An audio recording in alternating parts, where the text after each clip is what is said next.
So, members, everybody's very welcome to the Executive Office Committee meeting today, back again after the summer break.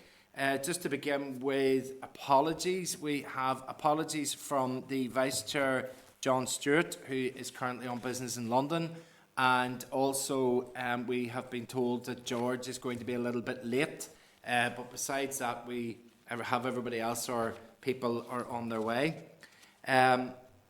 If I could begin then with Chairman's business, if I could take the opportunity to thank Martina Anderson for her service to the committee over the past year. Martina definitely brought an expertise, certainly in the European matters and Brexit, and was able to give the benefit of her experience there to help us in the scrutiny role that we have. And Martina attended all of the meetings and was a great contributor, and I want us to, on behalf of the committee, maybe just offer her all the best as she moves roles then. So we haven't got a replacement. I know that the Business Committee has a certain process to go through to get ratified to the House to get a replacement, so I'm sure that will be forthcoming in the weeks ahead. Also, just in terms of a few changes, just members, Jane Brady has taken up post as the Head of Civil Service. Jenny Piper, who was the interim Head of Civil Service, that changeover took place on the 1st of September. So if we could thank Jenny for her work in the interim. Jenny would regularly have contacted myself on matters and updated the committee with stuff as required. And hopefully Jane will do likewise. And maybe on behalf of the committee we could extend an invite to Jane to come and meet us as a committee at the first opportunity. Would members be agreeable with that? Yeah. As members will be aware, there was also a change in structure within the Executive Office Department, and we have the role of Head of Civil Service is split now from the position of Permanent Secretary at the Executive Office, and as we were told there towards the end of June, Dennis McMahon has taken up that post as Head of Permanent Secretary at the Executive Office. And again, just given the workload that he will be carrying out on behalf of the department, could I suggest that we invite him to come and meet us as well and update us on his work at his earliest opportunity? Would members be agreeable to that? Yep. Agreed. Okay.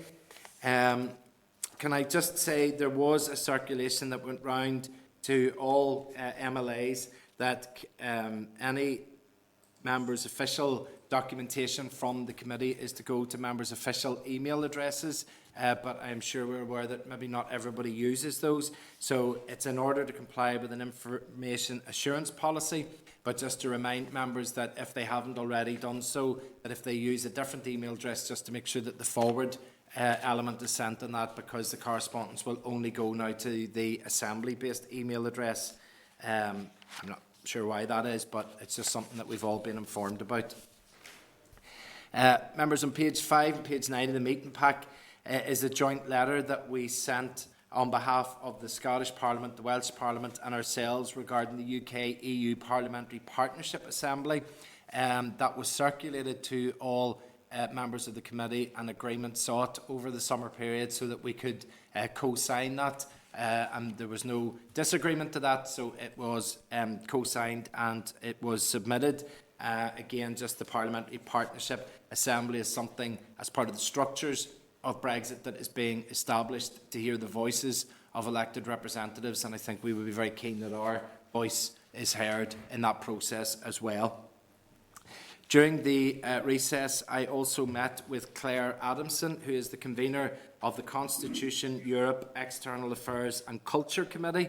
We thought we had lots to do, but that's of the Scottish Parliament. Clare is an MSP over in Scotland, and she reached out to meet us during the period just to update on the work that they will be doing, and also just to get updated on the work that we have been doing. So I've said that if there's matters of common interest, I'm sure that members from both committees would agree that an opportunity to discuss those would be appropriate. On page 6 of the meeting pack is an email that I had received as chair from Diane Dodds, which is a very important issue in relation to the travel agents sector, because I'm sure many of us have been contacted by the sector and the real difficulty that they are facing insofar as a business, they are permitted to remain open, but as a product that they have to sell, it has been seriously undermined with the COVID pandemic in terms of areas that people can and cannot travel to. If a country is on the red list, people aren't really meant to go to it, so it means that they can't sell any of those products. Over the summertime, we had countries that were on amber list, green list, moved to other lists, which meant that many people were not availing of the opportunity to travel. And I think that it would be fair to say that there is still a certain amount of hesitancy within the consumers to avail of the travel sector. And that sets it apart just a little bit from other sectors that are able to open up and try their best to get going. There was some finance made available to the sector, but it has been minuscule. And I know that certainly the travel agents that I've been talking to have been saying that if there have been changes to a person's, to the amber list or the red list, that people then had to have their bookings undone and get their money back. But the travel agents had to pay for the staff to actually undo all of the bookings and give the money back, which meant that they had no money to pay the staff. So I think it has been a very, very difficult period because of those restrictions. Maybe, Diane, if I pass to yourself, maybe just to update us on what you had heard, and then maybe if you have any suggestions that you would like to make to the committee in terms of moving the issue forward. Thank you, Chair. Well, like everybody, I'm sure, I've been contacted by a number of travel agents in the constituency. And the difficulties are pretty much as you have described them, so I'll not go over that again. They each were eligible for a scheme brought forward from the Executive Office, and that scheme gave them a small amount of money. Many of them indicate to me that really what they need is help with staff, help with rent for premises, etc. And it really is quite different between those travel agents who operate from home and those travel agents who have a shop window, so to speak. So I was asking the committee to take further evidence from the sector and perhaps make some recommendations to the Executive Office again about a further tranche of the scheme and whether we can do something more for a sector that continues to be in difficulty. This will be exacerbated as furlough obviously ends at the end of October as well. And I don't think anyone in the industry foresees an improvement or a change really this side of the spring, next spring. So it's just to seek the committee's views on hearing further evidence and perhaps asking for further support. Yeah, Emma? I would agree. I mean, I would be, and at the time wondered why they weren't included in the Part B of the CRBSS, because that seemed like the sensible place for them to be, that, you know, they were allowed to operate, but given the product that they were selling was in most cases restricted, they were much the same as a florist that was allowed to continue selling flowers, but there was no weddings happening, so nobody looking for them. But I would agree that we should take evidence from the sector and try and support them, because I had a briefing yesterday from the Northern Trust telling us that this pandemic is going to get worse before it gets better, and in that context the likelihood of people travelling is slim. So I would agree that we definitely should seek to support them further. And I suppose one of the, again, where this issue stands slightly different from others, this was one of the very few schemes where it was open to the travel agents to apply for funding. It was actually managed by the Executive Office. The majority of the other schemes were managed by the Department of Finance and the Department for Economy, and of course those committees would be the right and proper place to pursue that. But this scheme is actually managed in-house. So maybe if members are agreeable, we could look to at a meeting hearing from the sector, but then maybe also hearing from the officials that have actually dealt with that scheme to see maybe how their experience. I think there's some around 160 applicants to that scheme that received some of the payments from earlier in the year. But I mean, in some cases it's amounting to 3,500. and you know, that would only get you a couple of good holidays, never mind an entire business having to survive on that. So I think maybe we could do that as well, Michael. Okay, thank you for that, Diane. Thanks. Thank you. Members, page 7 of the meeting pack is an Executive Office press release which was announcing the opening of the Victims Payment Scheme, the Victims Pension. I know that many of us in this committee had worked right throughout the past year to try and highlight that, and I'm sure we will all be very welcome to the fact that it is open and that members of the public are able to avail of that. I know, certainly as was raised in the House the other day, there continues to be some concern about the funding of that. You know, if there's just no assistance whatsoever from the British government, this will put a considerable strain on the Northern Ireland budget of indications in around some £500 million. But I think that there are ongoing conversations with the British government, and hopefully the Executive Office and Department of Finance will be able to continue and get some success in those discussions, and that money can come through. But the most important thing for victims is that the scheme is open and that they're able to apply to it. So that has been a welcome development over the holidays as well. Members, on the 22nd of March, the Assembly had called upon First and Deputy First Minister to publish the report of the Flags, Identity, Culture and Tradition Working Group. And this has not yet taken place. There is an onus on the ministers there to deliver that report. It has been lying in a drawer somewhere for a number of months. Maybe we could be approaching 9 months, 10 months. The public are getting very suspicious. The public are wondering what there is to hide. They're wondering why this can't be published.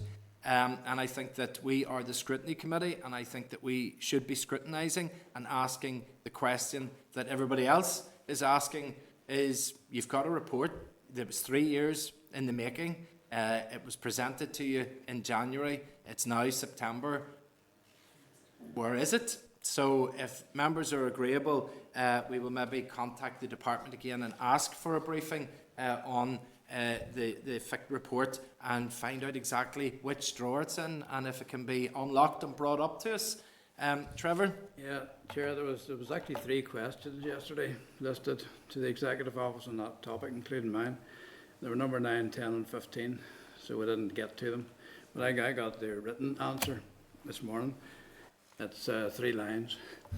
You can read it. It just says, yes, we're looking at, there's a working group now looking at the work of the previous working group, which is ridiculous. Okay. And it's quite obvious, and I've said quite openly, one half of the Executive Office doesn't want this thing to be released. It's as simple as that. So I think we should get them in, both of them. Yeah. I think in the interests of openness and transparency, and if one half of the Executive Office doesn't want it published, then come and tell us that. But our job as a Scrutiny Committee is to scrutinise what is happening in the department, and equally as important, what's not happening in a department. So I think it's incumbent upon us to ask those questions and to seek those answers. So with members' approval, we will seek the ministers to come up to us on that. Excuse me, Chair. Can I come in? Yes, go on ahead, Pat, yes. As you say, in the interests of openness and transparency, maybe we should say which half of the Executive Office is blocking the publication of this report. And I can assure you it's not Sinn Féin. Thanks. Chair, could I just comment on the 29th of June, which was actually my birthday, as I remember. I asked a similar question, and it was made perfectly clear that the side of the House, perhaps represented by the Deputy First Minister, totally disapproves of this, what's going on here. And actually, the Junior Minister encouraged me to keep at it and keep asking questions. So it's clear, as Pat says, it's the Unionist side doesn't want this thing revealed, or else they want to water it down. Well, I think from the committee's perspective, we should take the impartial approach of it's our job to ask why this report has not been published, and we can ask the questions, and I think it will be very clear from the answers that we will receive, as both ministers will be present. It'll be fairly obvious where the blockage is, and then the public can make their decision based on that. So our job is to do the scrutiny and to ask the questions, and with members' support we can do that. The final point that I wanted to make under Chair's remarks, a number of members have already mentioned the issues that there are with COVID. And I mean, I think it is fair to say that in terms of COVID, the figures in Northern Ireland are continuing to be quite worrying. They're not going in the direction that many other places are in terms, the numbers are growing. The numbers are quite high. If we look at it in terms of rates of the population, we can be double, treble and more number of cases than there are in other places on these islands and certainly beyond. We have, I think, a fairly reasonable move in terms of vaccination. And I think that there are some questions insofar as what if we're getting the vaccination rates reasonably right, why is it that our rates on a daily basis are still hitting 1,500 or 1,600 or more on a daily basis? Now, obviously, the ramifications of that are right across all sectors. There'll be impacts on education, there'll be impacts on health, obviously, there's impacts on the economy, there's impacts right across the board, and that is why the Executive Office has a COVID task force. But the COVID task force seems to be somewhat operating in hiding. Certainly we aren't receiving detailed reports as to what they are doing. The ministers will come up and provide a departmental view, but I think that we need to maybe just increase our scrutiny of the task force to make sure that it is exercising all of the powers that it can to coordinate the response that there is right across the executive. And I say that in a sense of, that's not meant in a way of blame, but I just think that many people that are talking to me, and I'm sure constituents are talking to other MLAs, people are they're confused as to why our vaccination rates are so high, but our daily rates continue to increase when that's not the evidence of what's happening in other places. And we're all beginning to hear the horror stories of people that are losing family members, young family members, right across Northern Ireland, and that is very, very worrying, and we want to be able to make sure that everything that is happening. And I know from a previous input that the task force does have health, it does have education, it does have the economy, it does have many other strands that it does, but it's coordinated by the Executive Office. And maybe what we'll do is we'll just write and ask for an update on that COVID task force, and then based on that reply, if we feel that there are some questions that we'd like to ask further, then we could invite the representatives of that task force to come up and present to us. Would members be agreeable to that? Yeah. Okay. That brings us along then to item 3, which is the draft minutes. The draft minutes of... Just before you go on, yes. If you would indulge me for a moment, I think there's an issue of such urgency and importance that it needs raised here today for some sort of substantial discussion. It's in relation to the Peace Plus funding, which amounts to 1 billion or 1,000 million pounds. And there's correspondence in the pack today from the Executive Office around the procedures for approving and delivering that funding. That's funding which goes to community organisations, local enterprises, the environment, mental health and youth organisations and victims and survivors. And that funding has now been jeopardised by the arrogance of the DUP, who have threatened to pull down the executive and are currently boycotting the North-South Ministerial Council. And according to the correspondence in the pack today, the executive needs to approve that funding, and then it also has to be approved by the North-South Ministerial Council. And we need some urgent clarity around the delivery of that funding, because at present, jobs are going to be at risk, projects are going to be at risk, all sorts of things are going to suffer if this funding from Peace 4 can't be delivered. And I think it's incumbent on this committee to have a serious discussion about that and find out what can be done to secure this funding. Okay. Thanks. Pat, yeah, thank you. Emma? Further to that, from Pat around the Peace Plus, I know that I've been receiving queries from community groups and people involved in organisations around the CRF, which was the bridging funds that the British government were supposed to provide prior to the sort of levelling up permanent replacement shared prosperity fund, which was to replace our EU monies in the wake of Brexit. We still don't have any confirmation of when we're to receive that money. So I know I've met with community groups around the Peace Plus as well, and like even my own local Gaelic club, Green, we're looking at projects, and the plan was to be putting the plans in place so that when the money comes down the track, they're spade ready. And when then they hear that these things need confirmation, and we're getting reports through the media that the DUP might not be nominating ministers in a number of weeks, it's worrying. So I think we need an urgent sort of feedback on that. Okay, well, look, my view on this is that if you can dine out for years and getting £1 billion for Northern Ireland, then if you're going to jeopardise £1 billion of funding for Northern Ireland, you need to be held accountable, and the public need to know the full ramifications of the decisions that people take. But, you know, £1 billion is a lot of money, and it's a lot of community groups, and it's a lot of organisations that will require that funding. I don't think they'll be very forgiving if that isn't forthcoming. So in order to determine that, I think we should write to the Peace Plus group that we have, the contacts that we have through the SEPUB, and if we could check with them exactly what the processes are, how the processes and the decision making will be taken, and then based on their responses, we will be able to determine exactly what it is that we could potentially be jeopardised or not, and we can take action from there as a committee. Would that be agreeable? Yeah. Right, Chair. Yes, Diane? Sorry. It's really, really good to see that the old adage is still with us, like never waste an opportunity, even if you don't know the facts. There is no risk to the Peace Fund money. The vast majority of that money is actually coming from the British government. The overwhelming majority of that money is coming from the British government, and that is completely and utterly not at risk. Can I say also in relation to the community funding that our colleague was also talking about, that is also going to be administered by the Department for Housing and Local Government, who are setting up an office in Belfast.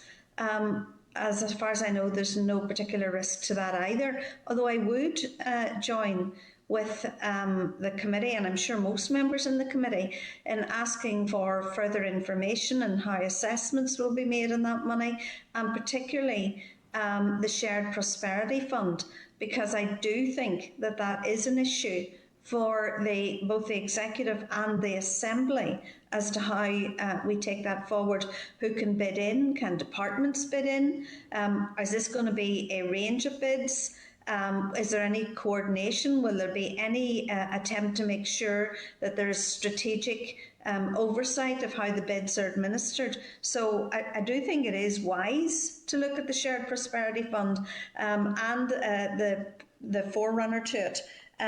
But again, they are administered by our national government, and they are administered by a department that's going to have a base here. We don't have a timeline, though. That's the point. Okay, I think we're getting impatient at this stage because we haven't. Yeah, I think clarity is the key here, and then we will, if we ask the questions, we'll get the answers, and then we'll know exactly where we stand, and we can determine who we need to contact for further information. Okay, members, thank you. I think we've got our direction on that. In terms of the draft minutes, then. We have the draft minutes of the meeting with Lord Frost that was held on the 9th of July. They're at page 12 of the packs. Are members content that that's a true record of that meeting? Yep. Okay, thank you. Matters arising from that were none, so we can move on then to the next item, which is item 5, the Climate Change Bill, and bring Clare Bailey up into the spotlight for us. And while that's happening, maybe just to welcome Clare and say that it is a good opportunity for us today to meet with you, Clare, to discuss this climate change bill. We know that these issues are much bigger than many of the other issues that we discuss often at this committee. It's bigger than flags, it's bigger than protocols. It is something that we need to be dealing with immediately. And I think that we are maybe moving in the right direction collectively, in the sense that we don't have the same levels of climate denial that we once had, but I think we could stand accused some of climate procrastination, and it's just not good enough. And I think that this bill is certainly timely and necessary. And I think that the targets that we will be seeing and getting a presentation here today are ambitious. But at this stage, we've no other alternative. We need to be ambitious. We need to be reaching as far as we possibly can, because this is literally a fight for lives. And I know that very often we say that it can be a fight, the fight to save our planet. But this really is that fight to save the planet, and we need to do all that we can. So, urging all members to give full attention to Clare and her colleagues as we get engagement today on the bill. Maybe, Clare, if you wanted to start and give us a general oversight of the bill and its aims, and then members will be aware that, in essence, we need to focus on those core parts of the bill that relate to the functions of the Executive Office, so that we can form that opinion and forward it to the relevant Scrutiny Committee. So I'll pass over to yourself, Clare. Thank you very much, Chair. Can you hear me okay? Can indeed, yes. Great. And thank you so much for the invite to speak with you today. It's greatly appreciated, and for your words of acknowledgement of the climate crisis that we do face, and IPCC putting out their recent report declaring code red for humanity. Time is not on our side, and action is absolutely critical at this stage. But absolutely, I just want to let members know, just in case you're not aware, that I am the lead sponsor of the bill. There are sponsors from most other political parties in the Assembly for the bill as well, so it's been supported with sponsorship from Sinn Féin, from the SNP, from the UUP, from the Alliance Party, and several independent members, and also the People Before Profit as well. Here with me today is Mr. Anurag Dev. Anurag is a barrister and also the lead drafter of the bill, and will be able to answer or address more in-depth questions on any legal aspects of the bill that we have. And also Phil Carson here today as well. He is the Land Use Policy Officer for RSPB in Northern Ireland, and also a steering group member of the Climate Coalition for Northern Ireland, the body who commissioned the bill as it is drafted. So I'm more than happy to spend a few minutes giving members an overview of the bill and insights into the clauses contained, including the Executive Office powers, if you feel that would be useful. Yes, please, Great. that would be great. Okay, well listen, there's 5 main aims contained within the bill, and they are to declare a climate emergency and establish this as a mandate for climate change mitigation and adaptation in Northern Ireland, and then to ensure that Northern Ireland meets net zero carbon emissions by 2045. To also mandate the Executive within 3 years of the bill passing to prepare 5-yearly climate action plans to ensure that Northern Ireland meets the targets.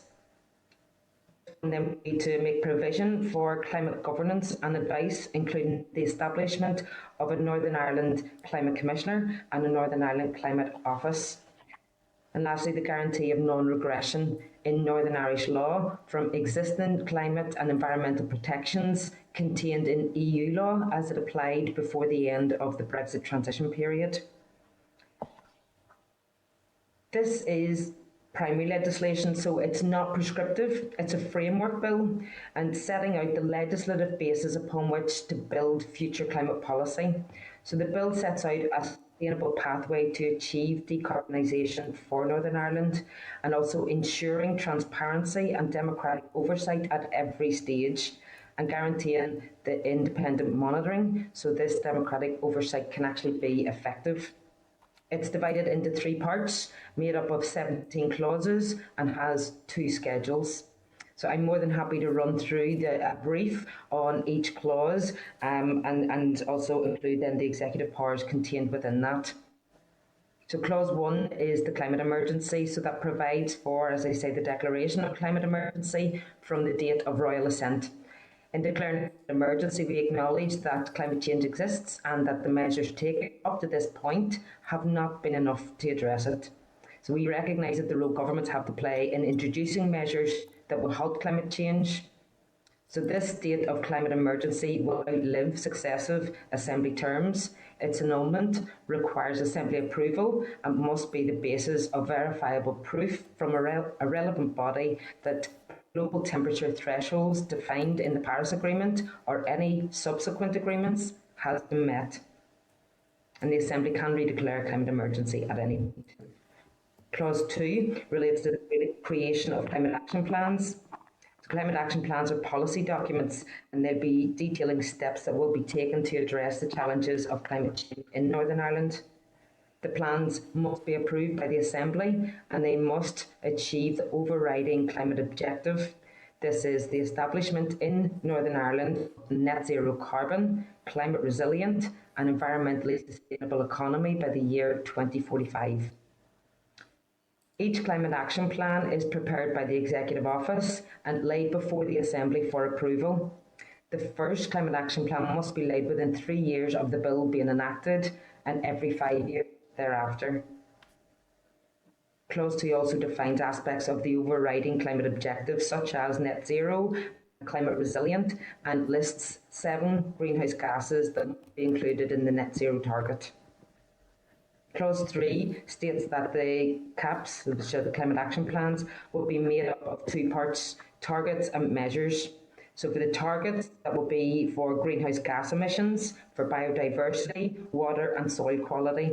And that's because climate change is caused by greenhouse gas emissions, but manifests itself in declining biodiversity and water and soil quality. So any climate action plan must therefore consider these key areas as key performance indicators.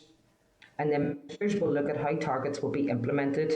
Measures in the bill include carbon budgets, nitrogen budgets and sectoral plans across the Northern Ireland economy. It also sets out what must be taken into account when setting targets. Targets are set after obtaining advice from the relevant expert body and must take certain things into account, including international law and the impact the target will have on the environment, public health and well-being, and Northern Ireland's specific economic and social circumstances. This is key to ensuring that targets that are set are fair and do not disproportionately impact upon one group while simultaneously ensuring that the bill is effective and achieves its overriding objective. Other provisions in Clause 3 include details of what must be taken into account when setting carbon budgets and nitrogen budgets, including the requirement to take transboundary impacts into account, requirements for DAERA to create a scheme to track carbon usage and purchase of carbon units, requirements to take transboundary, and details of what sectors must be included in sectoral plans and the just transition principle that these plans must be subject to. The inclusion of the just transition principles in the bill are an important part of ensuring that the change to a net zero carbon society will mean a better and fairer society for all. They are a guarantee enshrined in law that no sector will be left worse off as a result of climate action. Sectoral plans then must support jobs and growth of jobs that are climate resilient and environmentally and socially sustainable. They must support net zero carbon investment and infrastructure. They must create work which is high value, fair and sustainable, reduce inequality as far as possible, and reduce with a view to eliminating poverty and social deprivation. So that's a big clause. Clause 4 is reporting on climate action plans, and that provides for implementation reports to be laid before the Assembly each year for the duration of the climate action plan. It sets out how these reports should be set and what they should contain. This includes whether the annual target has been met, reasons for failure to meet targets if they've not been met, progress on each sectoral policy and the likelihood of a full policy implementation, and the likelihood of the overriding climate objective being achieved. And then I'm going to join from clauses 5 to 10, and they look at the Northern Ireland Climate Office and the Northern Ireland Climate Commissioner. So clauses 5 to 10 and schedules 1 to 2 establish the Northern Ireland Climate Office and the Northern Ireland Climate Commissioner and outline the Climate Commissioner's powers and functions. So the Climate Commissioner will provide independent scrutiny and oversight of the Act, particularly to the Public Services Ombudsman. The Climate Commissioner will not be under the direction of any department or minister, not by the Assembly Commission or any local authority. The manner of the appointment of the Climate Commissioner by the Crown on nomination by the Assembly is to allow for maximum independence from government. The Climate Commissioner will not have enforcement powers, but similarly to independent climate bodies in other jurisdictions, they will have the power to make recommendations and raise issues that the Executive will then be mandated to address. The Commissioner will have two main functions. Firstly, to monitor the implementation of climate action plans and make annual reports to the Assembly on this issue, and then to produce at least once per Assembly term an independent review report on the function and effectiveness of the Act and to recommend any amendments considered necessary to achieve the overriding objective. These functions create important statutory discourse which allows climate action plans to be flexibly rooted in independent science. So clause 11 is the alteration of climate action and relates to the alteration of the action plans following any Climate Commissioner's annual report. So following the laying of the annual report by the Climate Commissioner, the Executive Office must prepare its response, including any proposed alterations to targets or measures. In altering the CAP, the Executive must not either directly or indirectly lower targets or standards. These alterations then have to be approved by the Assembly. Clause 12 provides a duty that there must be no regression on environmental standards that were in place when Northern Ireland left the EU. This is already a condition of the Withdrawal Act, and nothing in this bill will override an Act of Parliament. So looking at the Executive Office powers under the bill confers several duties to the Executive Office. The Executive Office is responsible for preparing climate action plans and publishing these for public consultation before laying them before the Assembly. The Executive Office is also mandated to respond to the annual report by the Climate Commissioner, including any proposed alterations to targets or measures. There are several delegated powers within the A detailed delegated powers memorandum exists, and I'd be happy to provide this to the committee if you would find that useful. And clause 2.8 confers a power on the Executive Office to amend the net zero year specified in the bill. The year is currently set in the bill as 2045. So the bill allows the year to be brought forward only, and only on the advice of the UK Committee on Climate Change. The power to bring the net zero year forward allows the climate change adaptation to be more ambitious.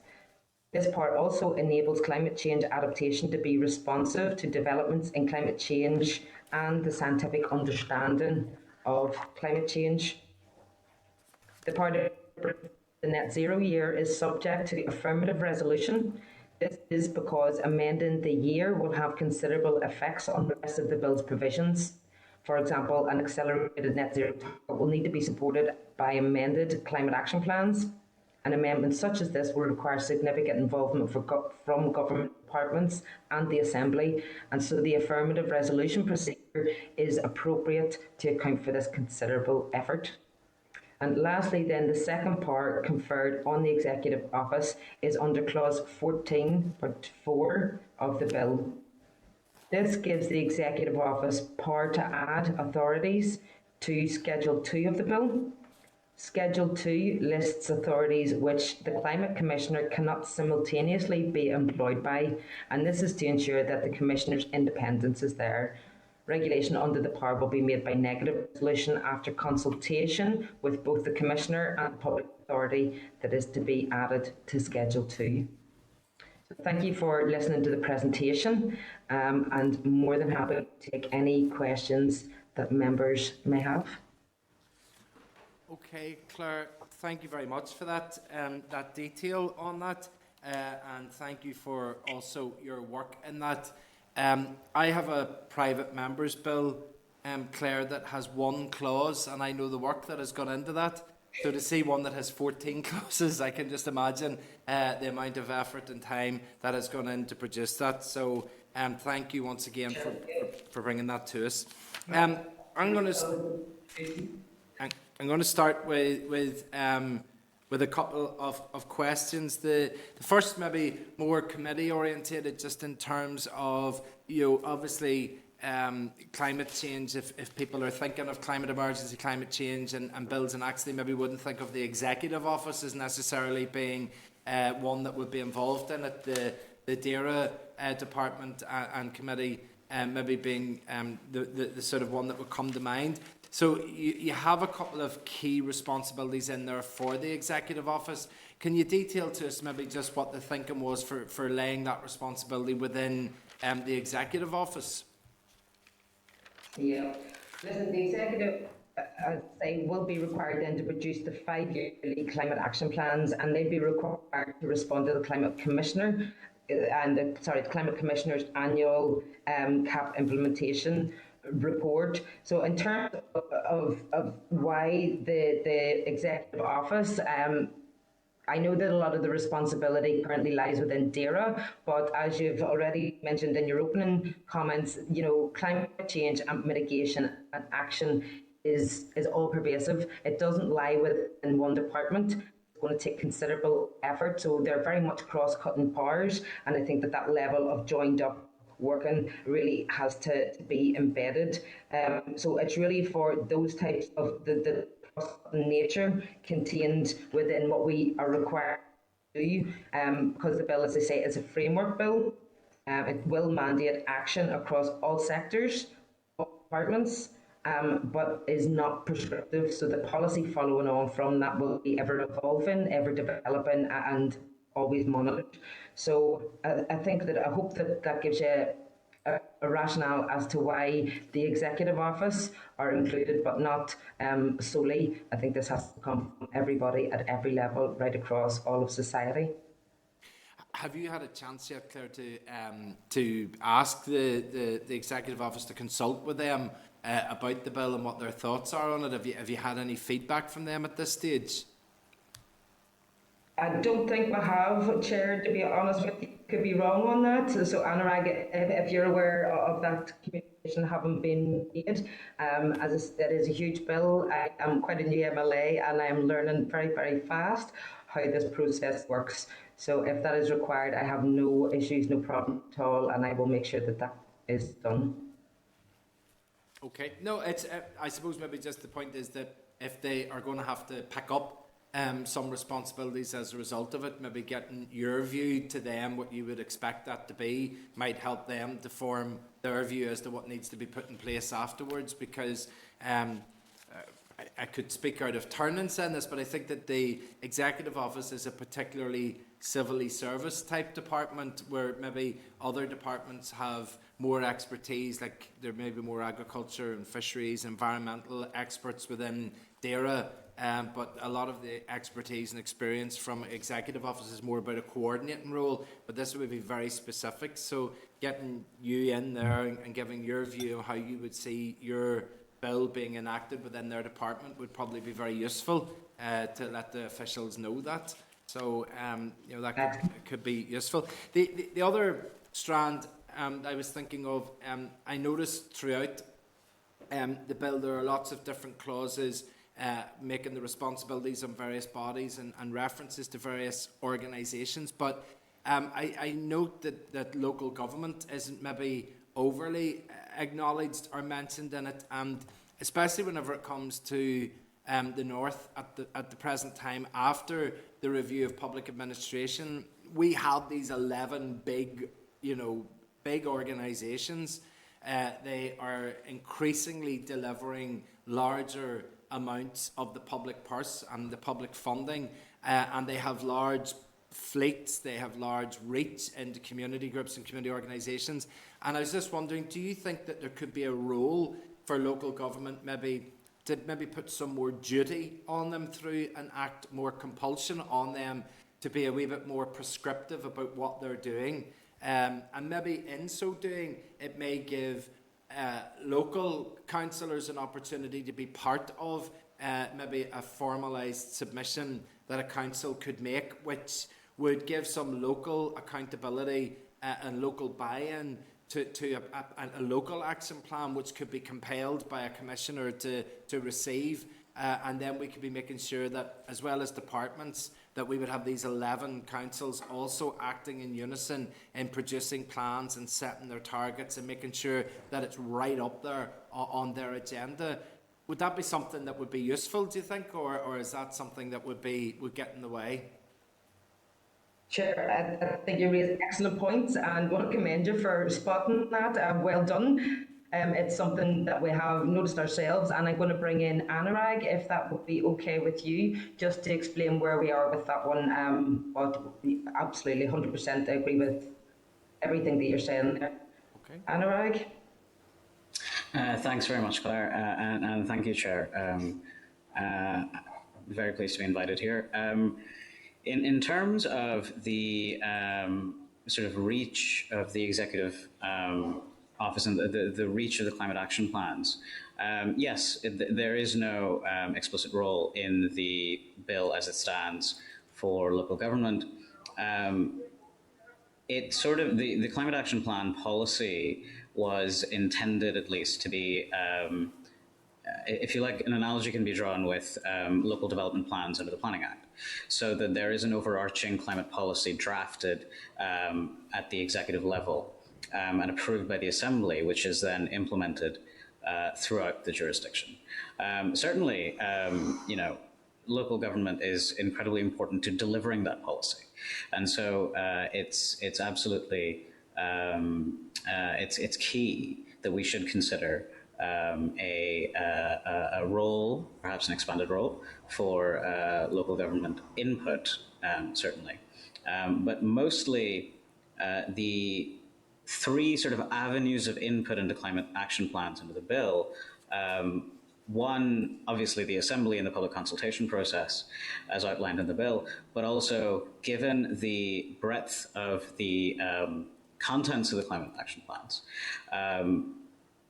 it would be input from the entire executive itself, because as Claire mentioned in her opening statement, a lot of these sectors are cross-cutting. I mean, they affect every single sector in the economy.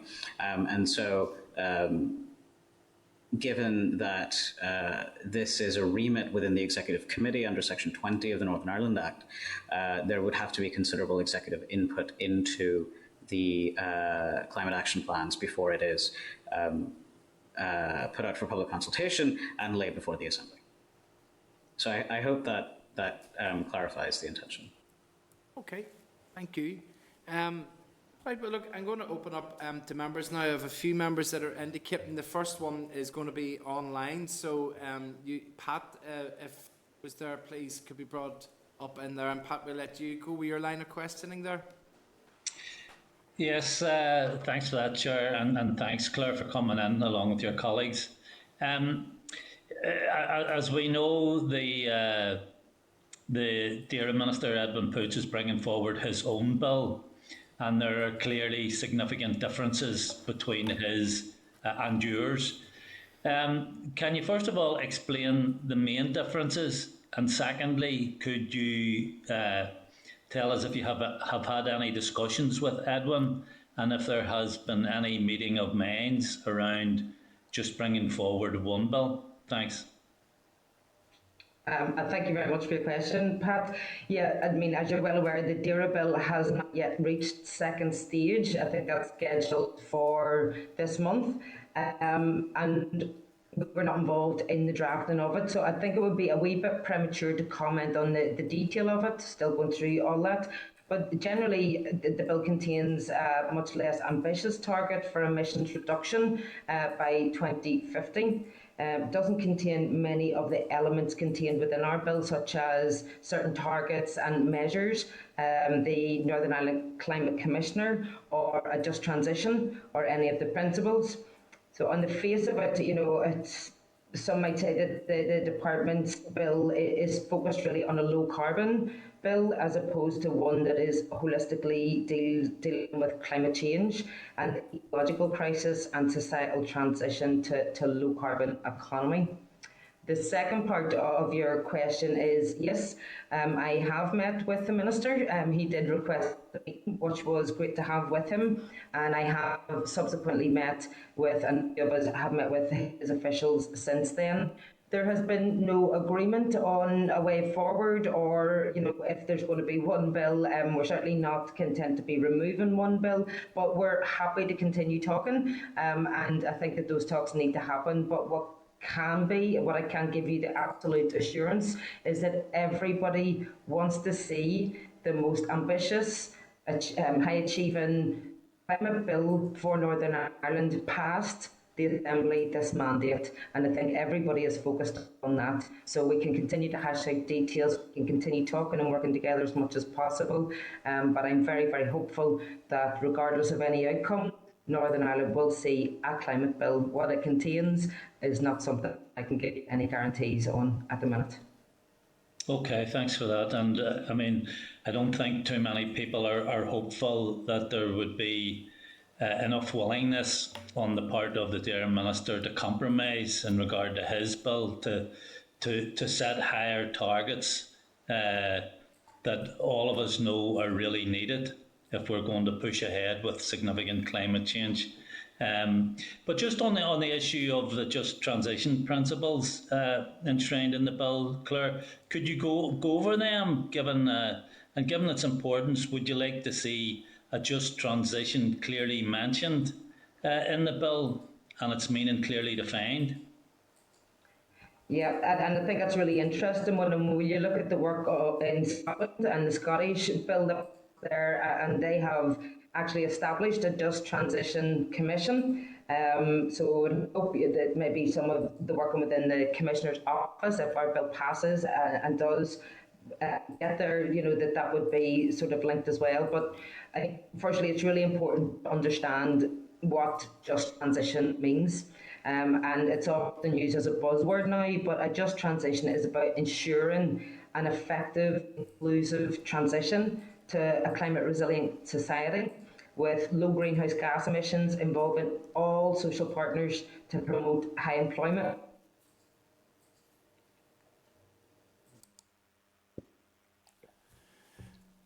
Okay, hopefully we'll get Clare back on again to be able to.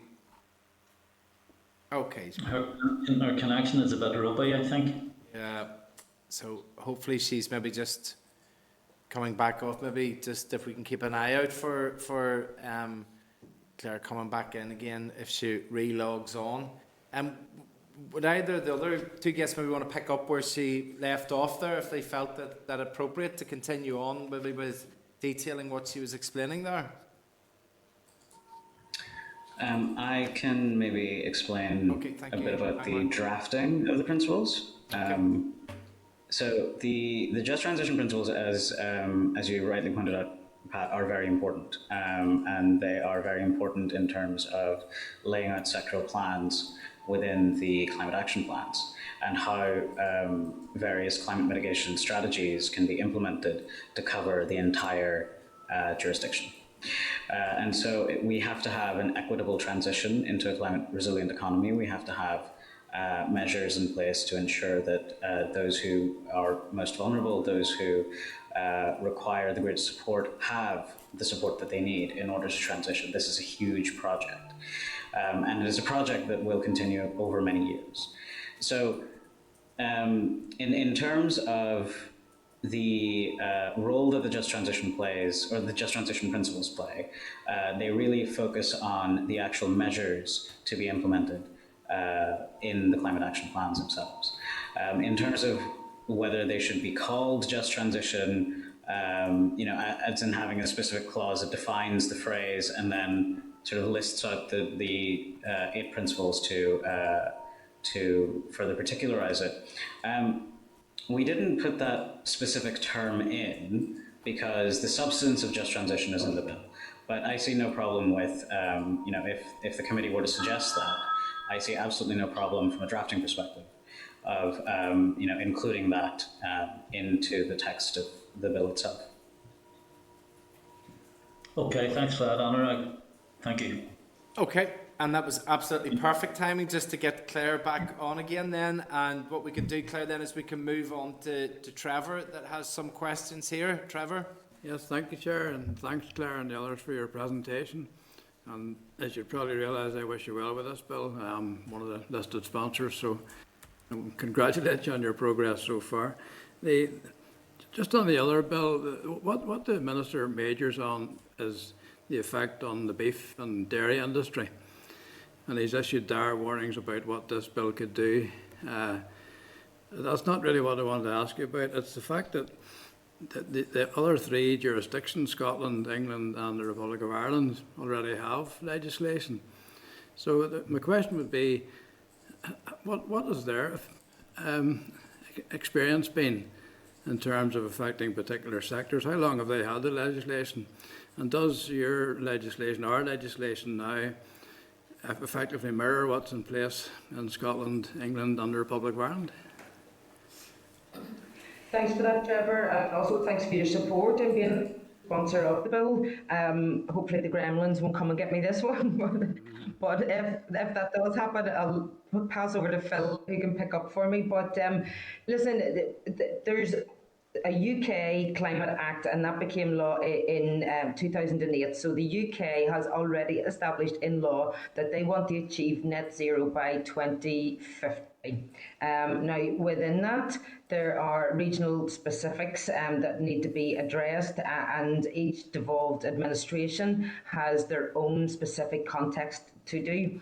I think really important to note, to maybe back up what you're saying, it was in 2019, and I think this is really important to get across. In 2019, Northern Ireland accounted for just 4% of UK emissions, and since then, in total, the UK has actually reduced emissions by 44%, and that's between the base year and 2019. Now, within that, of that 44% reduction that the UK has achieved, 45% of that was achieved by Scotland, 44% of that was achieved by England, 31% was achieved by Wales, and only 18% was achieved by Northern Ireland.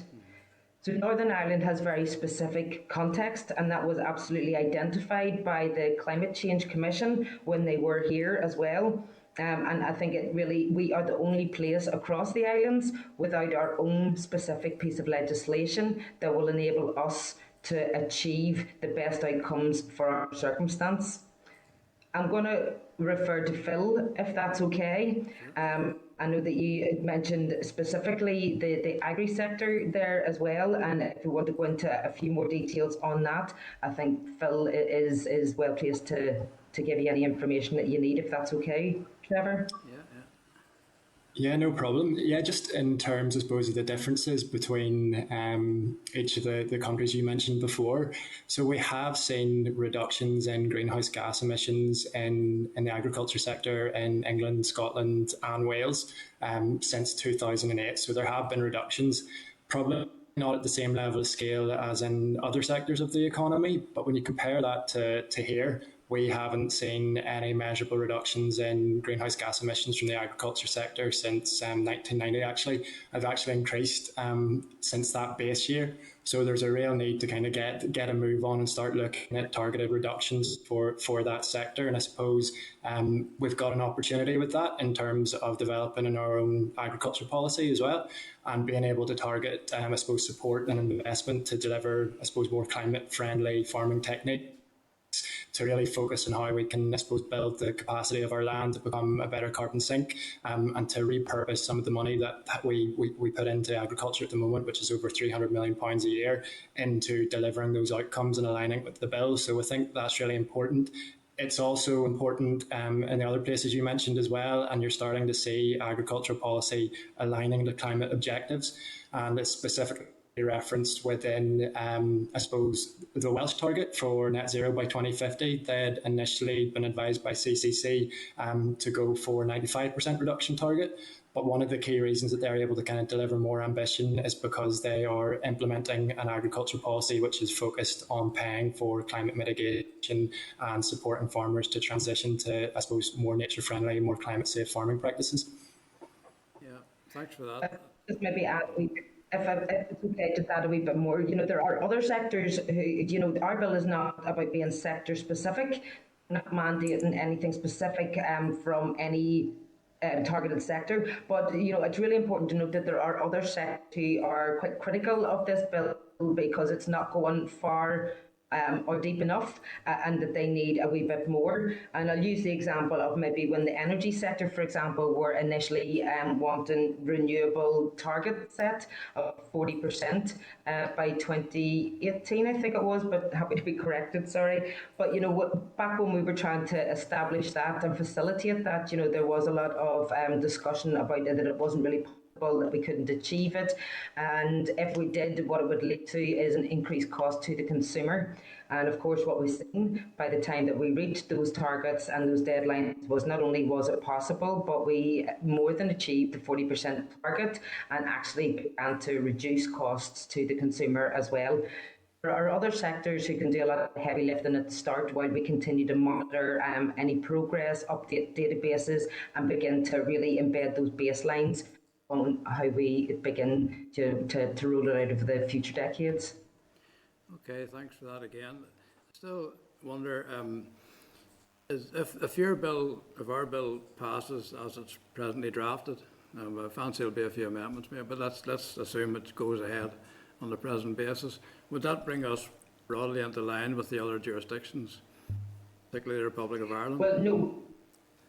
We're going for net zero by 2045, and we have increased. So the UK ambition is for our target, is for 2050, and that's the current level set at the last COP agreement back in 2016, and that was predicated on the global warming mitigation, or global warming temperatures of 1.5%. So at COP in 2016, the states, including the UK, signed up to that one. But in terms of net zero by 2045, I'm going to assume that's what you're sort of getting at in terms of the other UK jurisdictions have as ambitious targets.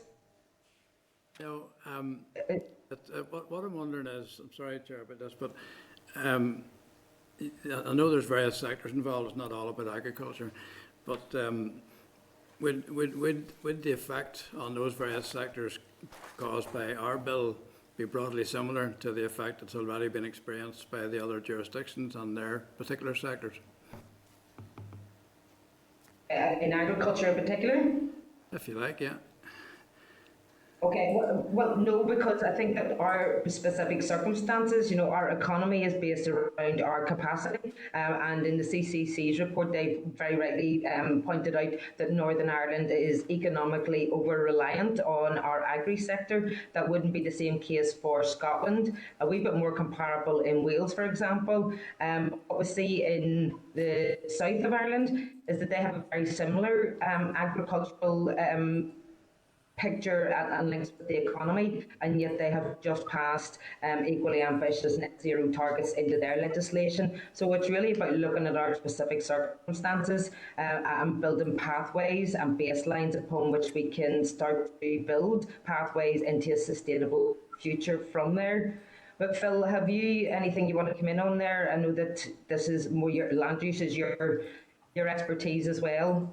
Yeah, no problem at all. And I suppose looking at it, there's where we are now in comparison to other parts of the UK and Republic of Ireland, and where we need to go.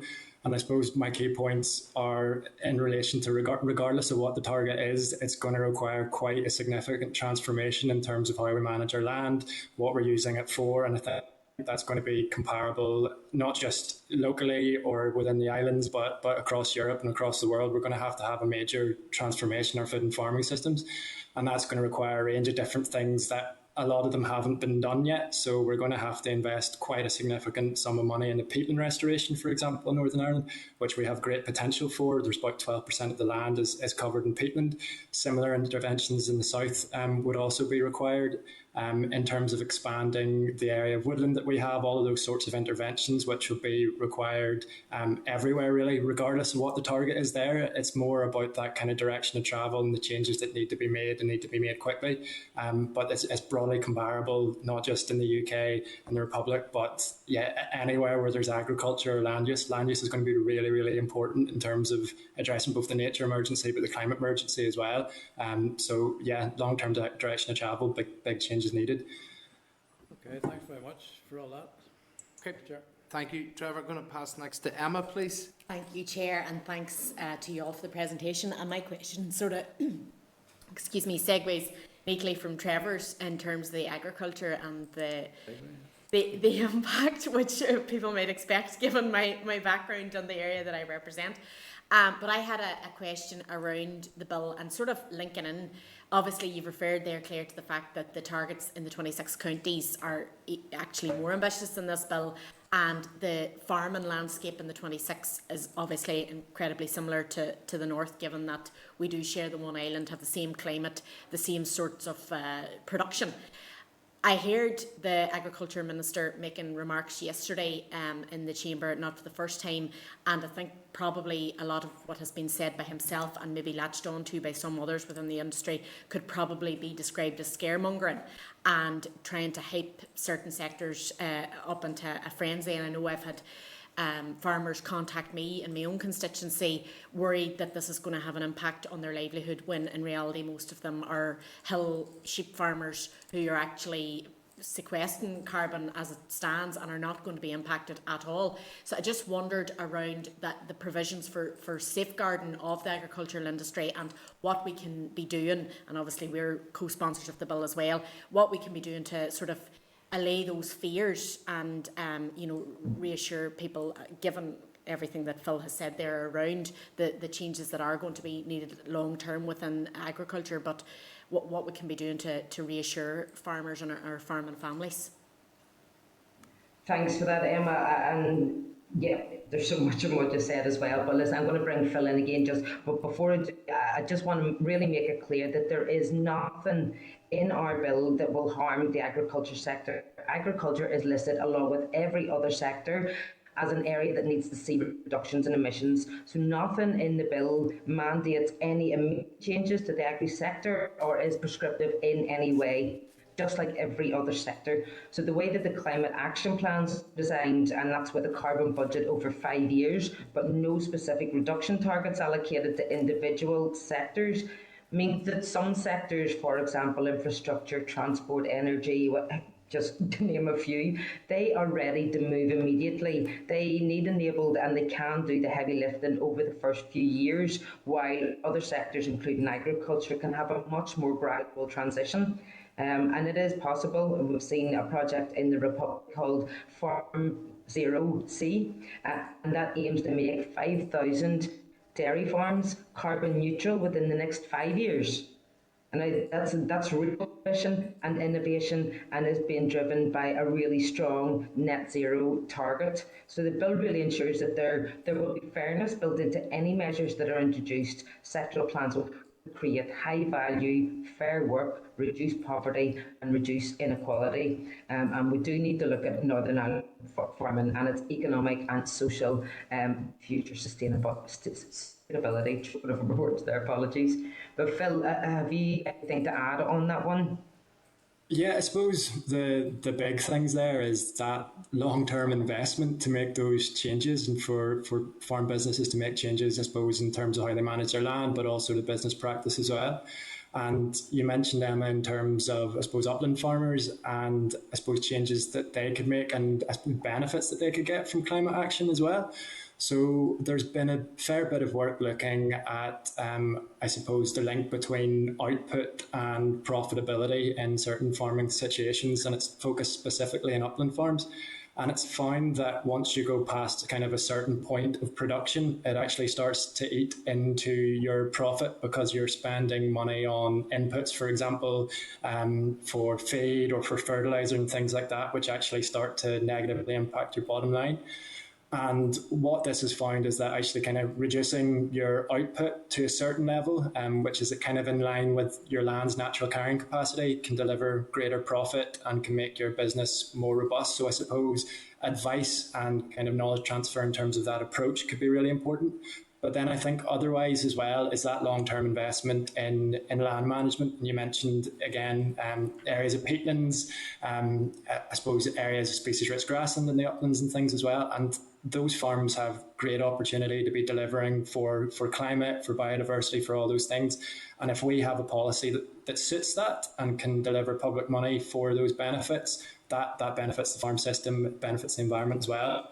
And then I think another really big thing that we haven't really thought about is, I suppose, the need for private investment in land management as well. So there's going to be, or there's already a move to look at how, I suppose, investment in land management from the private sector can help them to meet climate ambitions as well. And there's opportunities for that, I suppose, especially in terms of peatland restoration. So it's channeling that investment and giving that support that farmers can benefit from that land management. And we've done a bit of work looking at a peatland site in North Antrim, and have found that yes, there would be a reduction in grazing pressure over a period of time to kind of get the site into good condition from a climate and biodiversity perspective. But in doing that, there would be no net losses to agricultural jobs. There would actually be an increase in jobs in the area, and there would be, I suppose, support for that management as well. So I think that's really important and kind of gives a vision of some of these areas and what they could achieve as well, with ambitious action and investment too.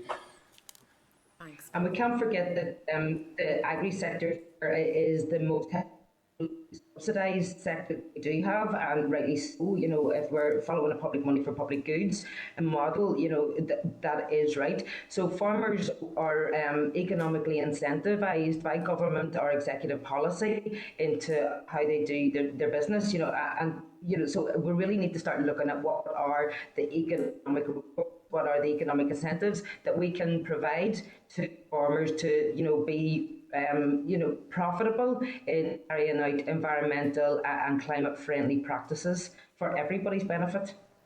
Thanks, Claire. Chair, if I could just, I mean, your final comment there, I suppose, epitomises some of the problems that we're now seeing with agricultural policy going forward, and the fact that the Minister has now moved to, you know, back to production-based and encouraging, you know, intensive large-scale farming as opposed to the more sustainable methods that we had seen there for a couple of years, where we had, you know, payments that were based on what was a more environmentally friendly method of farming and a fairer system for everyone. So, I mean, I would agree with you that this bill working hand in hand with that sort of support, as opposed to encouraging people to be building big cattle houses and burying them in dirt, which is not sustainable long term for anybody. Yeah, and I think it's a wee bit worrying that we still have these types of projects within our planning system, you know, so we're still heading in that direction too. So it's about providing, you know, the policy and economic incentive for better practice. Okay, thank you for that. I'm going to pass on now to Diane Dodds, who is online there. So, Diane, we'll pass to yourself. Thank you, and thank you, Claire, and everyone for the presentation on the bill. It's a hugely important issue, and one that we cannot and dare not deal with. So I share your concern over what is happening now, and would just like to perhaps maybe get some elements of the bill a little bit. I have to confess, I am not an expert on this climate change bill, but I'm sure I will learn to be. But just to try to help us all understand how you see some of this playing out and how you see it working out, which is very important. And I also say, you did mention the 40% renewal of our energy needs from renewables by 2018. And of course, I'd remind the committee that the person who actually set the target was the now DAERA Minister, Edwin Poots. And it's absolutely excellent that we have exceeded that target. And apart from a couple of months in the summer when we didn't seem to have enough wind, actually now have almost 50% of our energy from renewable sources. So that's a really brilliant step forward. Now we need to get on with decarbonising heat and doing lots of other things in the energy sphere. So just a couple of things to try to explain to me why do you see the Commissioner reporting to the Executive Office and not to the Minister that's responsible for environment, etc., where the expertise really lies, as opposed to the Executive Office, which is a more general oversight role?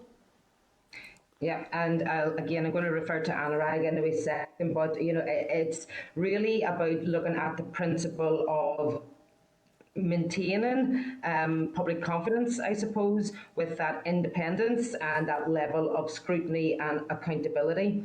And I hope that maybe just sets the sort of trajectory. And again, calling in Anurag maybe to give you more detail on the powers conferred within that office and how that was arrived at. Yeah, thanks. Thank you, Claire, and thank you, Diane, for the question. I'm sorry, I'm a little bit confused. Do you mean the annual reports to the Assembly that the Commissioner is empowered to? Sorry, and I mean, again, like, forgive me. I mean, I'm asking just what I think are probably the questions that every layman out there will ask. I mean, in Northern Ireland, we have a Department for the Environment and Rural Affairs, DERA.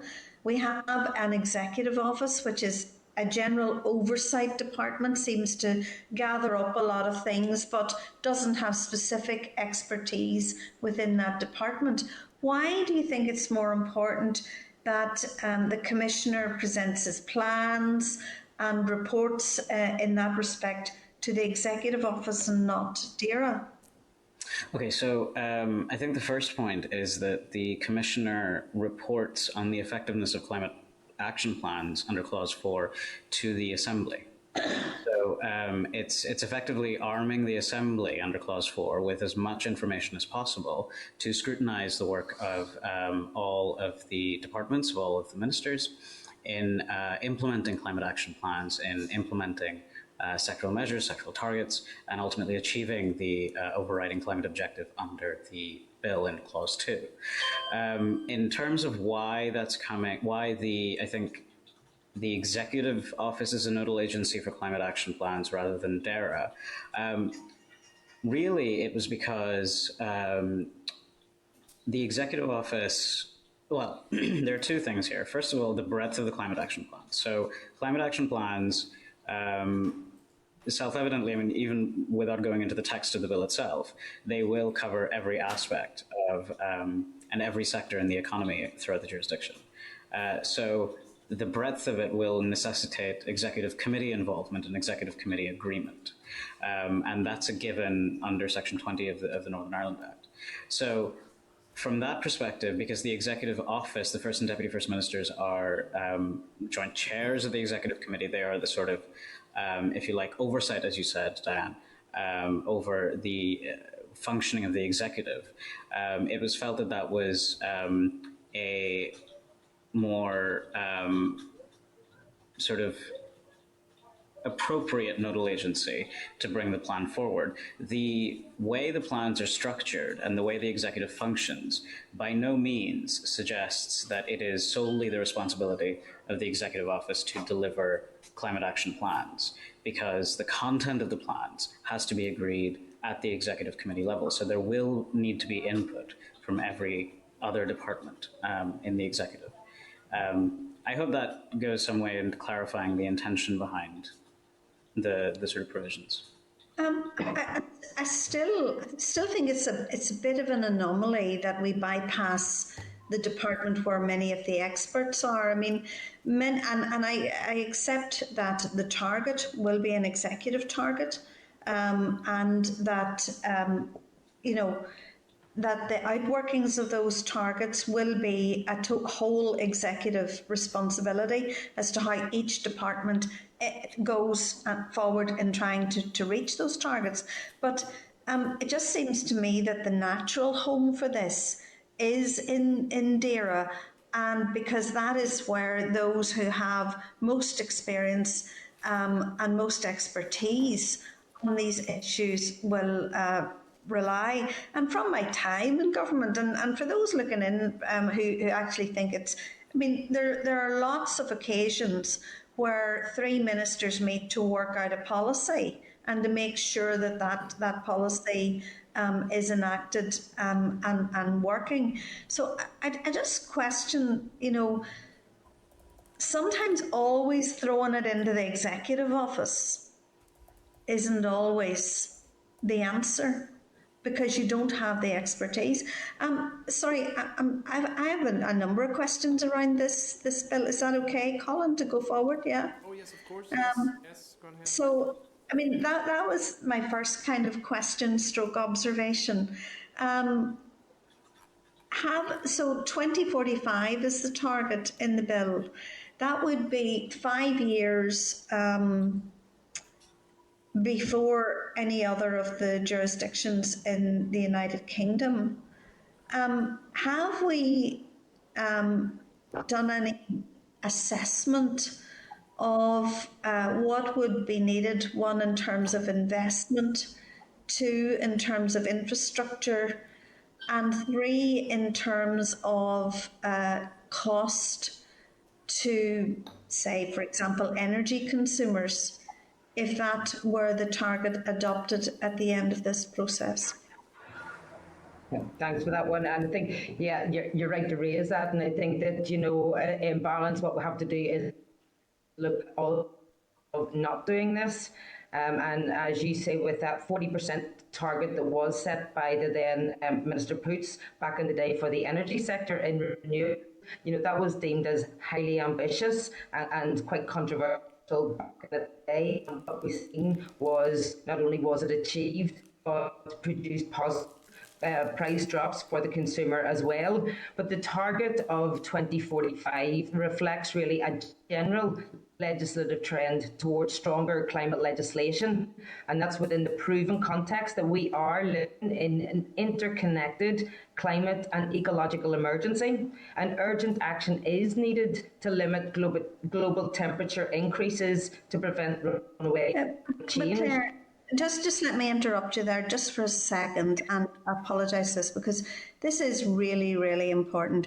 I know all the buzzwords around climate emergency, the need for solutions, etc., but I need to know, and I think people listening to this committee will want to know, has there an assessment been done on the cost, the infrastructure requirements, and even the cost to consumers of how this would work out were we to go for this 5 years before the rest of the United Kingdom and travel at a faster pace? Has there been an assessment? Do we understand what that means in terms of infrastructure? I understand all the high-level arguments, that's fine, but do we understand, going under it into the detail, do we understand and have we an assessment of the cost and the infrastructure needs that this would require?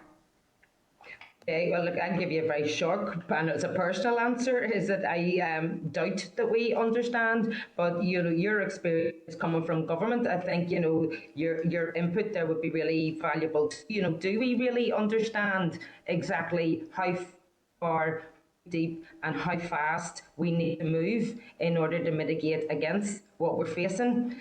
So Scotland has moved to 2045 as their target. Sorry? Humbert, I am not saying that we don't need to move and that we don't need to move quickly, and that climate change is a massively important issue for our communities and for everything. But I'm just trying to understand, and I think it's really important that people understand that the proposers of the bill understand the implications in terms of infrastructure needs and cost of trying to push this on as fast as we can. I'm taking that, and I just want this to be I want this to be a conversation. I don't want it to be confrontation at all. But I'm taking that to understand is that we don't understand the infrastructure needs and the cost, and that Okay. that is a work that needs to be done. Can I just maybe ask Phil? Diane, before you move on to Phil, can I just maybe just try and round that up for you? Yes, a business case is being drafted for the bill. That's all being worked on. But the immediate cost associated with this bill will be the setting up of the NI Climate Office, and that includes the Commissioner and the staff. So when we look at the cost behind this bill, this will be mainly in terms of the salaries and pensions for that office. So we have sought the Finance Minister's recommendation for the setting up of the Commissioner, and we are in the process of writing up that business case.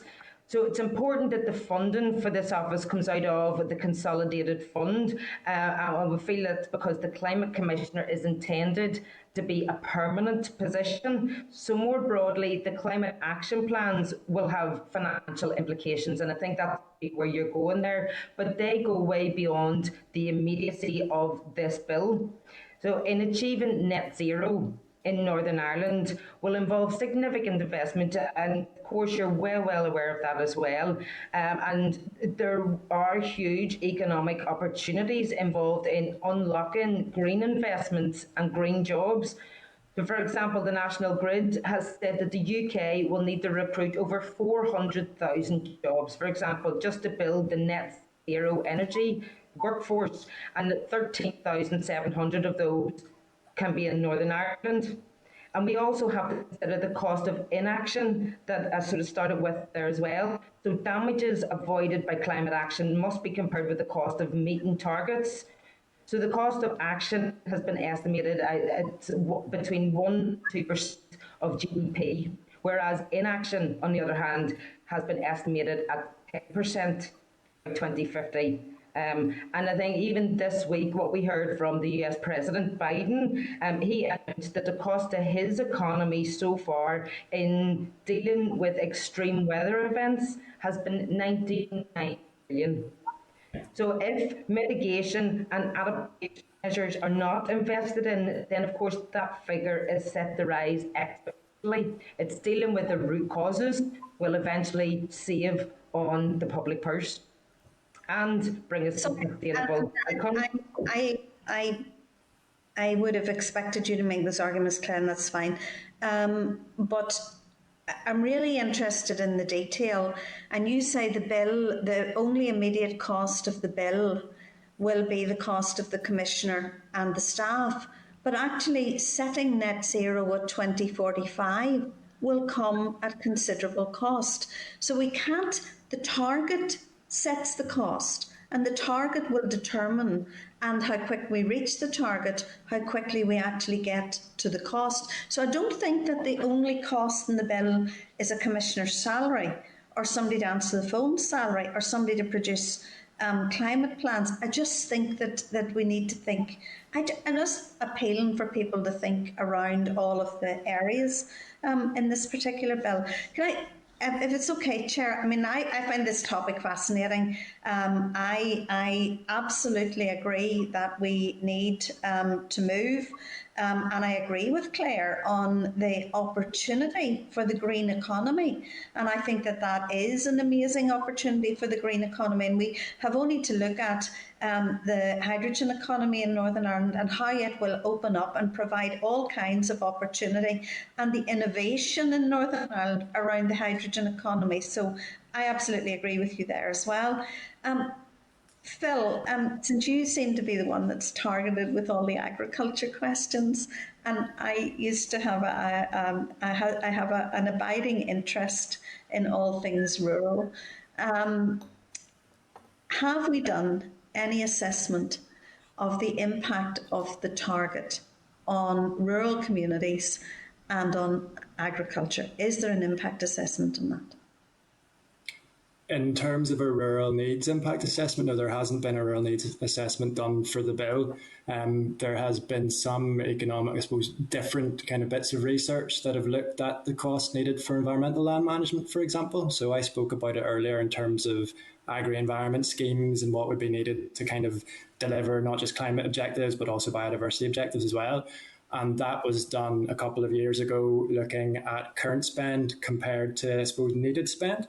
And it's found that we're underspending by about 8 times over in terms of that. So that kind of demonstrates the investment needed there.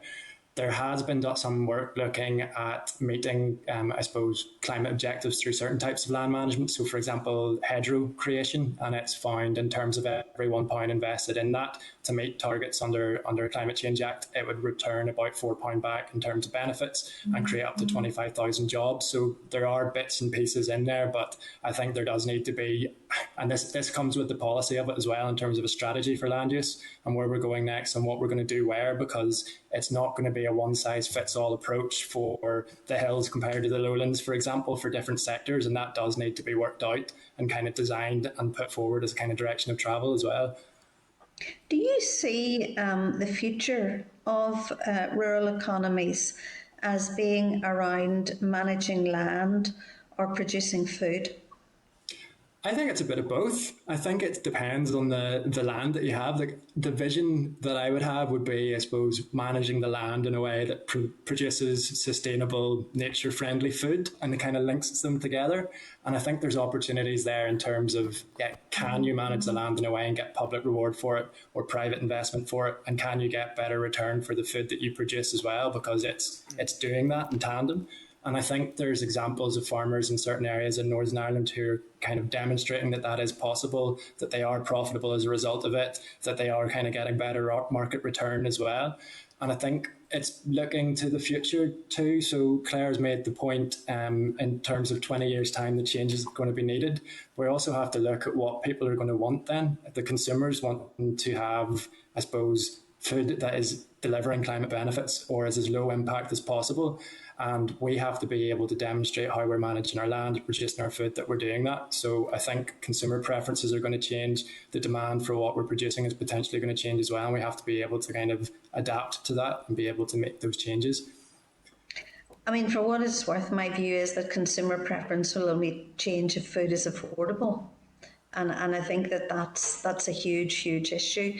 I mean, I have spent years talking about the need to support local food, local industry, and the impact of food miles on our food. And I think what has happened recently in the Australia trade deal talks is really quite reprehensible, to be honest, because they have opened up the market and ignored any of the issues while also hosting COP as well, which is very, very strange. So but I think the affordability issue, but I come from Upper Bann. It's a very large agri-food manufacturing constituency. There's thousands upon thousands of jobs related to that agri-food industry in Northern Ireland. And I think that, we really do need to have and understand the balance of what we're doing and how we're doing it. And that's just my only comment on that. Can I just ask one last energy question? Sorry. Anybody want to take it? We're doing a lot of conversations about agriculture, and I fear we're going down a rabbit hole as a result. And we're supposed to be. About energy. Yeah. Well, again. Yeah. Okay. Do just analysis. Order. Thank you. I'm just making the point that if we can stay as close as we can to the elements of this bill that relate to the executive office, or certainly try and... I started there, Claire, now be fair, I started there. Yes, go on ahead, but I think you're coming to your final question, so... Someone who's absolutely captivated by it, so you're okay. Again, in terms of energy costs, I mean, as far as I understand it, I would like to see an energy strategy for Northern Ireland that moves us to decarbonisation of heat, that builds our renewable capacity. And I already set that by 2030 as not less than 70% of all energy used. And I passionately want to see that, but I also want to see the balance in terms of the fairness to the consumer. And we've seen huge rises in energy prices over the last number of weeks. Everybody's announcing a rise in energy prices. How do you see that being balanced? I think you're really going into the climate action plans. So, sorry, I think we're really getting into the nub of what's within departmental climate action plans. You know, I find well that you're so over this brief, having spent the past few years, you know, in the economy ministry position.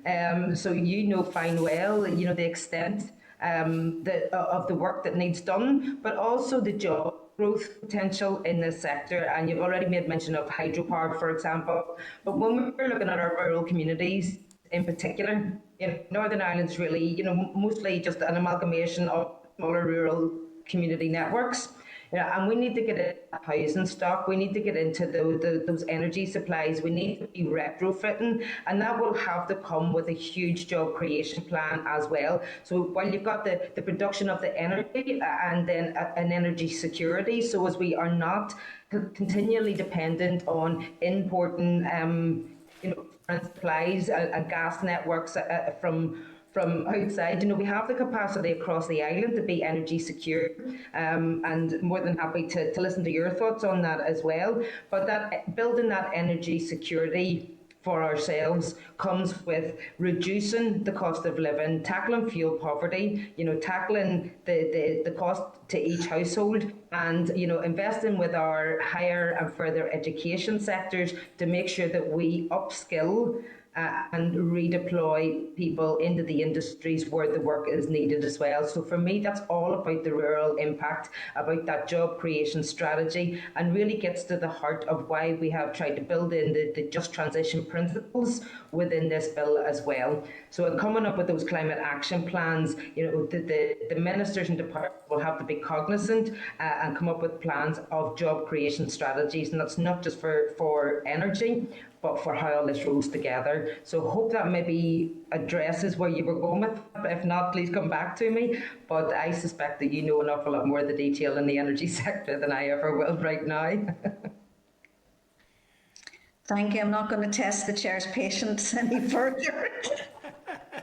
I thoroughly enjoyed your opening remarks, Diane, whenever you said, I don't know very much about this topic, and you've shown us that you have an excellent knowledge of the issue, and thank you again to our panel for supplying responses. I'm just going to courtesy check in with George Robinson if he has any questions that he would like to ask. George, is there anything there that you would like to ask of the panel?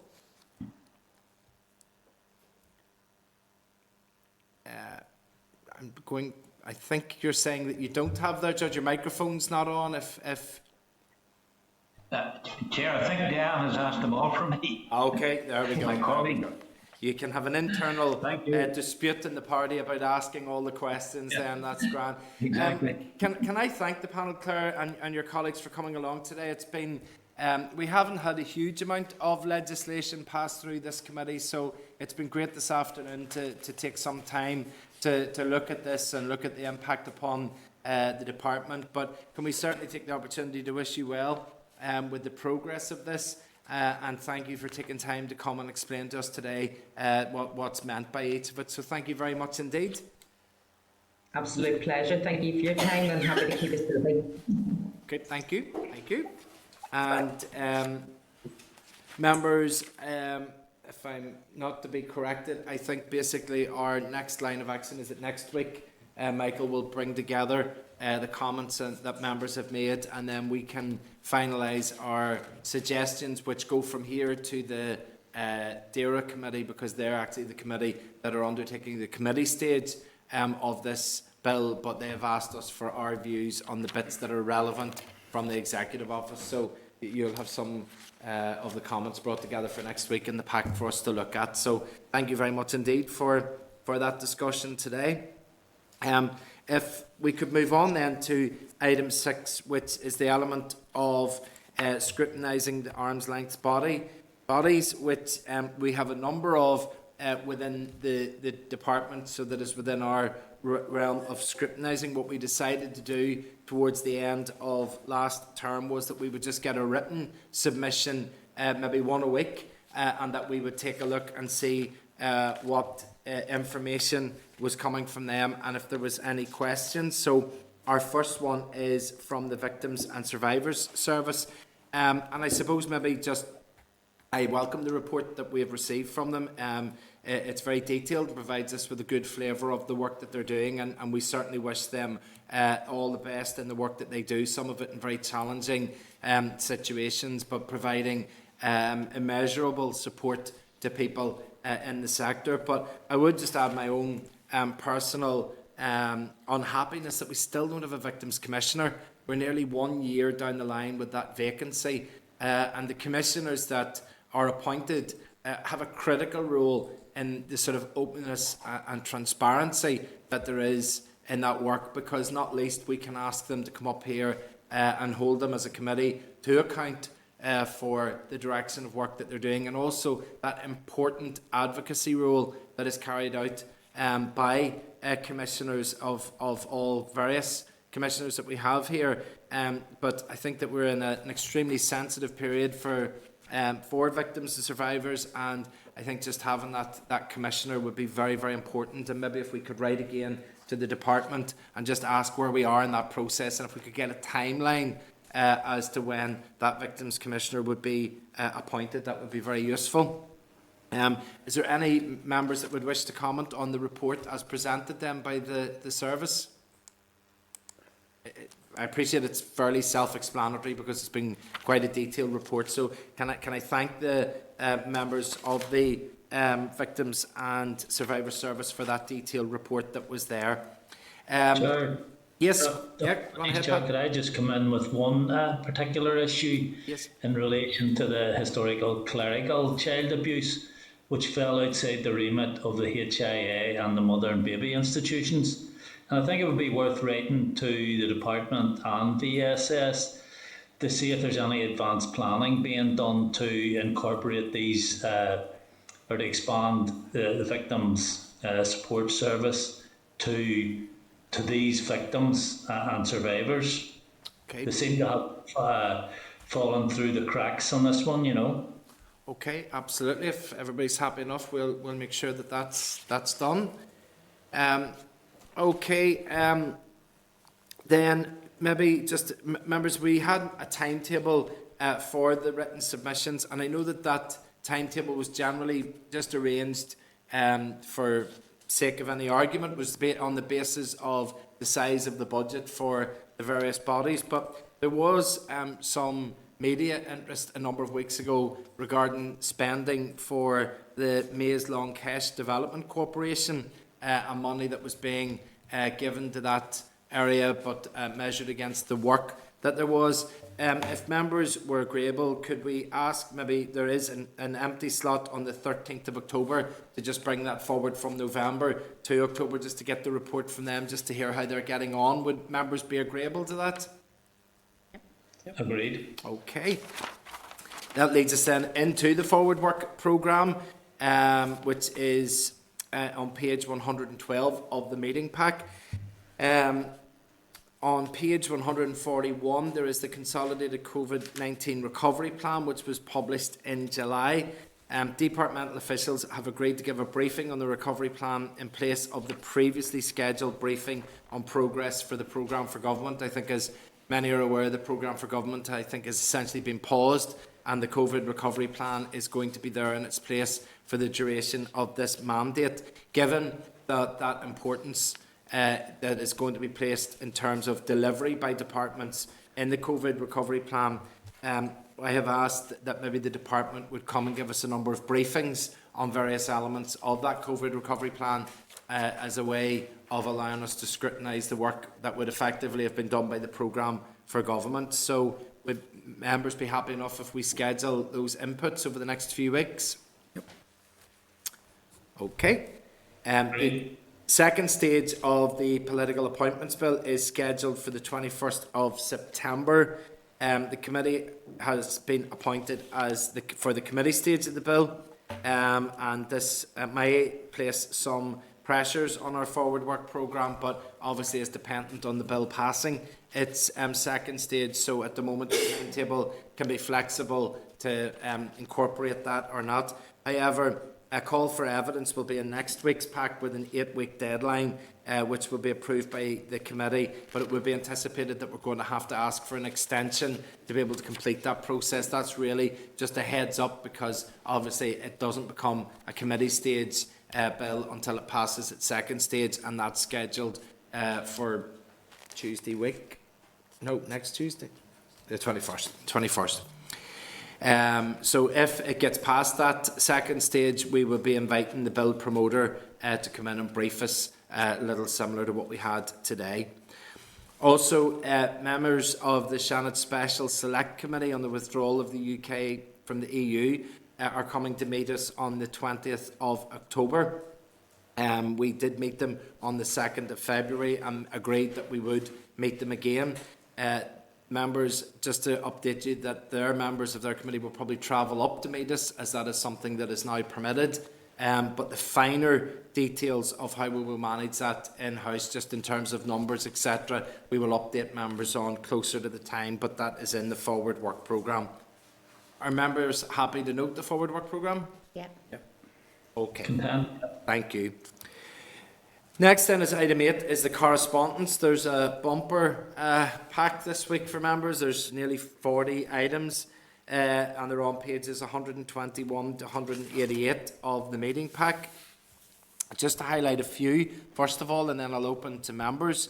Item 8.19 on page 268 is correspondence from the EU Affairs Manager relating to correspondence between the NIO and the House of Commons European Scrutiny Committee relating to European Commission proposal for a directive on pay transparency. Now, the committee, we as a committee had written to the three commissions as part of the dedicated mechanism, and also to the Department, to test the process for the human rights and equality protections under Article 2 of the Northern Ireland Protocol. So the Department has referred the committee in this instance to the committee Department for Communities. So they're just directing us to another department for that. So if members are agreeable, we'll direct the communication to them to seek an update. Are members happy? Yeah. Okay. On page item 8.25, which is on page 391 of the pack, is the UK Government Command Paper, which was published in July on the Government's intended approach to the Northern Ireland Protocol. The Assembly Research Service are going to provide a written briefing providing a summary and analysis of this approach for next week's meeting on the 22nd of September. So members can look out for that next week. There's also on page 424, which is item 8.27, is the UK Government Command Paper on addressing the legacy of Northern Ireland's past. Is there any members who wish to comment on that? Okay. And on item 8.30, on pages 606, which I know everybody got to, of the meeting pack, was a call for evidence from the Committee for Justice on the Justice Sexual Offences Trafficking Victims Bill.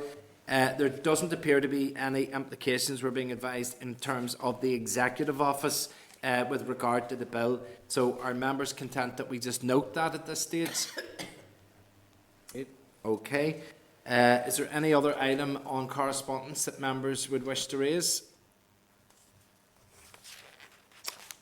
Just in relation to the earlier point, you know, the memo there is that it's page 371, I can't even remember now what number it is, in relation to the process for approving the Peace Plus. So it's laid out there quite clearly that it has to go to the NSMC. So okay.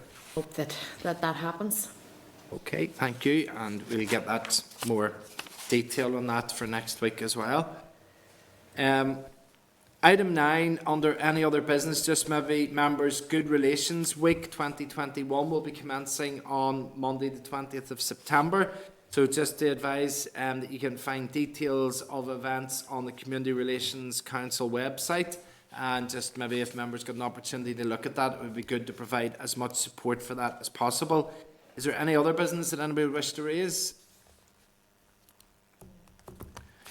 Then we can go to the date and time and place of the next meeting. Will be Wednesday the 22nd of September, and it will be once again by hybrid, so members are welcome here in the room or online. And thank you very much indeed to everybody for your attendance today. That brings the meeting to a close. Thank you. Thank you, Chair. Thank you, Chair. Thanks very much to the ones online. Thank you. Thank you.